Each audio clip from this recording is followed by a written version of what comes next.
A bunch of the boys was a-hoopin' it up in the Malamute Saloon. The kid that handles the music box was hittin' a jagtime tune.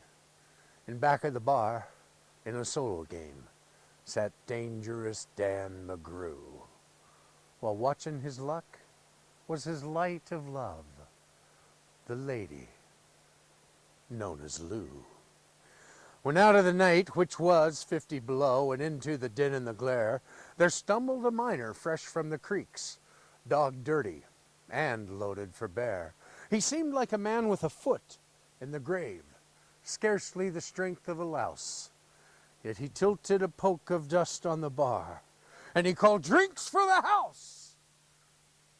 Now there was none that could place that stranger's face, though we searched ourselves for a clue. But we drank to his health, and the last to drink was Dangerous Dan McGrew. Now, there are men that somehow just grip your eyes and hold them hard like a spell. And such was he, and he seemed to me like a man who'd lived in hell, with a face most hair and the dreary stare of a dog whose day is done. He watered the whiskey in his glass. The drops fell one by one. Then I got to figuring on who he was and wondering what he'd do, and I turned my head. And there watching him was the lady known as Lou. Were you ever out in the great alone when the moon was awful clear and icy mountains hemmed you in with a silence that you most could hear, with only the howl of a timber wolf, and you camped there in the cold, a half-dead thing in a half-dead world, clean mad for the muck called gold, while high overhead, in green, in yellow, and in red, the northern lights swept in bars. And you've a hunch what that music meant, of hunger, the night, and the stars.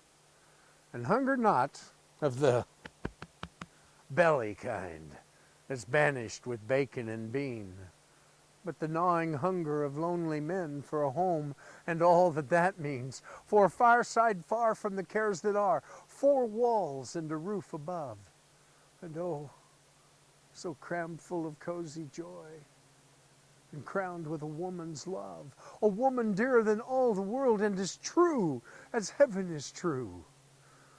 But God, how ghastly that woman looks through her rouge, the lady known as Lou. Then on a sudden the music changed, so soft you scarce could hear. But you felt as though your life had been looted clean of all that it once held dear, that someone had stolen the woman you loved, and that her love was a devil's lie, and that your guts were gone, and the best for you was to crawl away and die. 'Twas the crowning cry of a heart's despair, and it thrilled you through and through. "I guess I'll make it a spread misery," said Dangerous Dan McGrew. Then the music, it almost died away. Then it burst like a pent-up flood, yet it seemed to say, "Repay, repay." And my eyes were blind with blood. The thought came back of an ancient wrong, and it stung like a frozen lash, and the lust awoke to kill, to kill. And the music stopped with a crash. The stranger turned, and his eyes burned in a most peculiar way. Yet, in a buckskin shirt glazed with dirt he sat, and I saw him sway. Then his lips went in a kind of a grin, and he spoke, yet his voice was calm. "Boys," says he, "you don't know me, and none of you care a damn. But I'm here to state, and my words they're straight, and I bet my poke they're true, that one of you is a hound of hell, and that one is Dan McGrew." Then I ducked my head, and the lights went out, and 2 guns blazed in the dark. A woman screamed, and the lights came up. 2 men lay stiff and stark.